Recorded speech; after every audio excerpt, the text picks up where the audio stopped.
আসসালামু আলাইকুম এভরিওয়ান, আমি সীমা পারভিন চ্যানেলে আপনাদের জন্য সকাল সকাল আরও একটি ঝলমলে ব্লগ নিয়ে হাজির হলাম। ঘুম থেকে উঠে চলে এসেছি রান্নাঘরে। এসেই তো সকাল সকাল পেঁয়াজি বানিয়ে ফেললাম। এরই মধ্যে আমার দানির সোনা পাপা উঠে গিয়েছে, ওকে ব্রাশ করতে দিয়ে আমি আবার আলু ভাজা বসিয়ে দিয়েছি। কারণ রান্নাবান্না সকালে আমাদের খুব তাড়াতাড়ি হয়। এখন ওই 6:30 মতো বাজছিল। এদিকে আমি আলু ভাজাটা করছি, সাথে সাথে দানিশকেও ফ্রেশ করাচ্ছি। আমার সোনা বাবাটা এখন অনেক বড় হয়ে গিয়েছে, নিজে নিজে মুখ ধুতেও পারে। আজকে ওর শরীরটা ভীষণ খারাপ, মানে কয়েকদিন থেকেই তো ওর জ্বর হয়েছে। তবে যেহেতু বাবার বাড়ি থেকে এসেছি, এর আগের দিন এসেছিলাম, তাই ওর শরীরটা প্রচুর টায়ার্ড। ও তো কোনো কিছু খেতেই চাইছে না, মানে মুখে রুচি নেই বললেই চলে। তো ওকে জিজ্ঞেস করলাম কী খাবে বাবা। ও বলল, মাম্মি আমাকে একটু আলু ভাজা, তার সঙ্গে একটা ডিম পোচ করে দাও। তো আমি সেই মতোই করে দিলাম। ও যেটা খেতে ভালোবাসে আমি সেটাই কিন্তু খাওয়ানোর চেষ্টা করি। হ্যাঁ, হয়তো সকাল সকাল এই খাবারটা খুব একটা হেলদি না হলেও ও যেহেতু কিছুই খেতে পারছে না, এই খাবারটাই খেতে পারছে, তাই পেট ভরার জন্য একটু শরীরের দিকটা খেয়াল না করে পেটের দিকটা আমি ওর খেয়াল করলাম। এই তো বাবার বাড়ি থেকে এসেছি, ব্যাগপত্র এখন সব গুছিয়ে নিতে হবে। ব্যাগ থেকে সমস্ত জামাকাপড় বের করে দিলাম। আমাদের যেহেতু জামা কাপড়ের বিজনেস আছে, তাই যাওয়ার সময় আমাদের দোকান থেকে অনেকগুলো জামা কাপড় নিয়ে গিয়েছিলাম বাবার বাড়ি, মানে সেখানে আমি বিক্রি করব বলে। তো সেখানে আমার অনেকগুলো জামা কাপড়ই বিক্রি হয়েছে, বেশ ভালো টাকা রোজগারও হয়েছে। আমাদের দোকানে কিন্তু কুর্তি, প্লাজো, নাইটি, তার সাথে বাচ্চাদের ফ্রক, ছেলেদের পাঞ্জাবি, মানে সব কিছুই পাওয়া যায় এখানে। আমাদের দোকানে কিন্তু কাটিং হয়, কাটিং হয়ে সেখানেই তৈরি হয়, তারপর কিন্তু বাজারে সেল করা হয়। সেই জন্য আমিও সেল করার জন্য কিছু মাল সেখান থেকে নিয়ে গিয়েছিলাম আমার বাবার বাড়ি। আর আমার যেহেতু বাবার বাড়িতে অনেক পরিচিত আছে, গ্রামের সবাই বেশ আগ্রহ করে, ভালোবাসে আমাকে, তাই সবাই কিন্তু সেই ড্রেসগুলো কিনেছে। তাই আমার বেশ ভালোই রোজগার হয়েছে। আর সত্যি একজনের দিকে তাকিয়ে থাকলে কিন্তু একটা সংসার কখনোই উন্নতি লাভ করতে পারে না।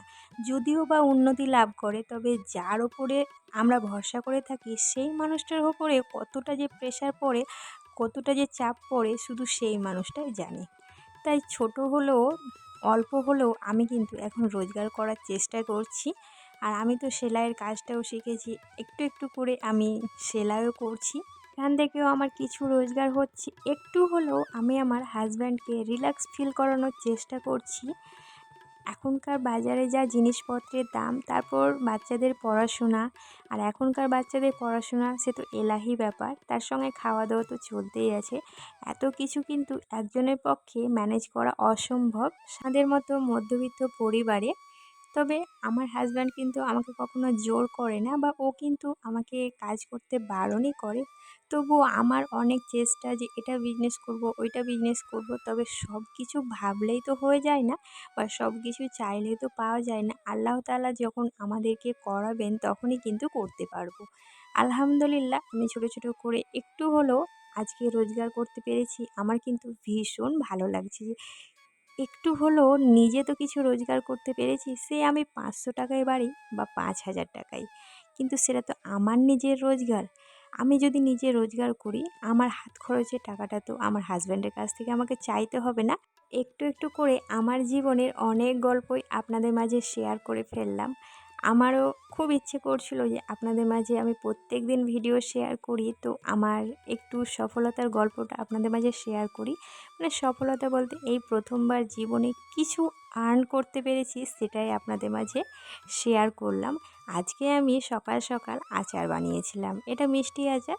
তো আচারটাকে আমি রোদে দিয়ে আসলাম, আর পাখির অত্যাচারের কারণে আমি কিন্তু মশারি দিয়ে ঢেকে দিয়েছি।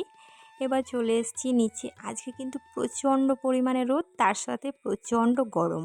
নিচে এসে আমার সোনা পাপাকে স্নান করে খাইয়ে ঘুম পাড়িয়ে দিয়েছি। আমিও অনেকক্ষণ রেস্ট করেছিলাম। এটা বিকেলবেলার ক্লিপটা নেওয়া। ঘুম থেকে উঠে নামাজটা কমপ্লিট করে আমি ভাতটা বসিয়ে চলে এসেছি ওপরে আচারগুলো নিয়ে যাওয়ার জন্য। তো আচারগুলো তো একদিনে শুকোবে না, এখানে কিন্তু আমার আচারটা অনেকটাই শুকিয়ে গিয়েছে। আমি আবার আচারটা একটা প্লাস্টিকের ওপরে দিয়েছিলাম। এইভাবে আচার দিলে একদমই কিন্তু নষ্ট হয় না, কোনো পাত্রে দিলে একটু একটু করে সেই পাত্রের গায়ে লেগে যায়।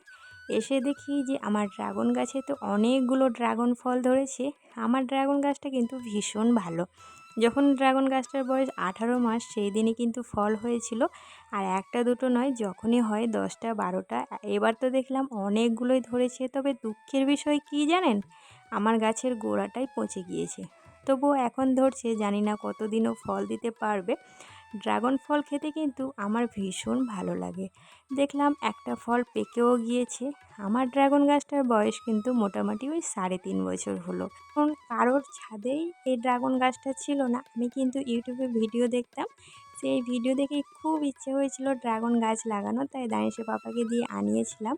আর এখন আমাদের বাড়ির গাছ থেকে এই আমাদের গ্রামে প্রত্যেকের ছাদে কিন্তু এই গাছটা এখন আছে।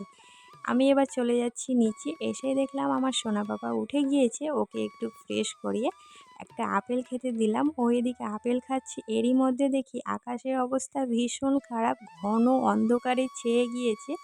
এরপরে শুরু হলো প্রচণ্ড ঝড়। আপনারা হয়তো জানালার এই পাশ থেকে বুঝতে পারছেন না যে কতটা ঝড় হচ্ছে, এই দিক থেকে সেদিক মনে হচ্ছে উড়িয়ে নিয়ে চলে যাচ্ছে। এরপরেই তো ঝমঝমিয়ে বৃষ্টি শুরু হলো, ওয়েদারটা বেশ ঠান্ডা হয়ে গেল। সকাল থেকে যা পরিমাণে গরম ছিল, রাত্রিবেলাতে কিন্তু সেই পরিমাণেই ঠান্ডা করে দিয়েছিল। ঘুমানোর আগে বিছানাপত্রের অবস্থা কিন্তু এই রকমই থাকে, দেখে তো আমার মাথা একদম ঘুরে যায়। তবে কিছু করার নেই, যতদিন বাচ্চা ছোট আছে বিছানা তো এলোমেলো থাকবে। এখন তো আমরা ঘুমোবো, তাই বিছানাটাকে রেডি করে দানিশের ওষুধগুলো বার করে নিচ্ছি। বাবার বাড়িতে থাকতে দানিশকে ডক্টর দেখানো হয়েছিল, সেখানে ওষুধও দেওয়া হয়েছিল। দানিশের ওষুধগুলো কিন্তু আমি আসার সময় নিয়ে আসতে ভুলে গিয়েছিলাম, আর এসেই তো আমার সোনা পাপার প্রচুর জ্বর এসেছিলো, তাই আবার সেই প্রেসক্রিপশন দেখিয়ে ওর আঙ্কেল ওষুধগুলো নিয়ে এলো। এখন আমি ওকে খাইয়ে দিচ্ছি, আর ওষুধ খেয়ে খেয়ে এতটাই বিরক্ত হয়ে গিয়েছে, আজকে ওষুধটা কোনো মতেই খেতে চাইছিল না। আমার সোনাটা জ্বর এসে এসে শরীরটা এত পরিমাণে পাতলা হয়েছে, ওর দিকে একদম তাকানোই যাচ্ছে না। এখন ঘুমানোর আগে ওকে একটু ফ্রেশ করিয়ে নিচ্ছি, যেহেতু আমার সোনার প্রচুর জ্বর আর শরীরটাও খারাপ, তাই আমরা ওপরের রুমে মানে এসি রুমে ঘুমোতে যাচ্ছি না। আর গরমটাও যেহেতু পড়েছে, তাই দানিশকে একটু ভালোভাবে পাউডার মাখিয়ে ঠান্ডা করে দিলাম। বাচ্চাদেরকে যদি প্রত্যেক দিন একটা জিনিস শেখানো হয়, তবে সেটা তারা মুখস্থ করে ফেলে, কারণ ওদের মুখস্থ বিদ্যাটা এখন প্রচুর রয়েছে। এখন আমি ড্রেসটা চেঞ্জ করে লাইটটা অফ করে ঘুমিয়ে পড়লাম। আল্লাহ হাফিজ।